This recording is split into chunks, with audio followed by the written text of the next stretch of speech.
Hello bran, আসসালামু আলাইকুম। আপনি এরকম ফটো থেকে এরকম ফটো কিভাবে বানাবেন এবং কোথায় গিয়ে বানাবেন অল্প সময়ের মধ্যে খুব সহজে এবং কিভাবে করবেন সম্পূর্ণ ভিডিওতে নিচে আছে।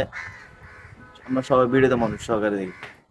এটা করার জন্য আপনি আপনার মোবাইলের সামনে ক্যামেরা দিয়ে একটা সেলফি তুলে নেবেন আপনার। তারপর যাবেন জিমিনি অ্যাপসে যাওয়ার পর আপনার ওই ছবিটা সিলেক্ট করবেন। তারপর ওই ছবিটা দিয়ে আপনি যে ছবিটা বানাতে চাচ্ছেন ওই ছবির প্রমোট অথবা টেক্সটটা আপনি পেস্ট করে দিবেন। পেস্ট করার পর একটু ওয়েট করার পর আপনার ওই ছবিটা যে ছবি বানাতে চাচ্ছেন ওই ছবিটা ইনশাল্লাহ চলে আসবে। একটু ধৈর্য ধরুন।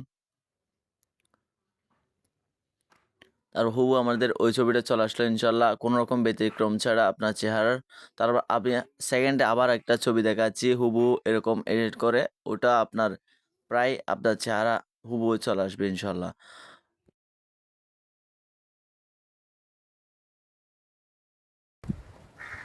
এইরকম নিত্য নতুন ভিডিও পেতে পেজটাকে লাইক কমেন্ট শেয়ার করবেন। ধন্যবাদ। আসসালাম।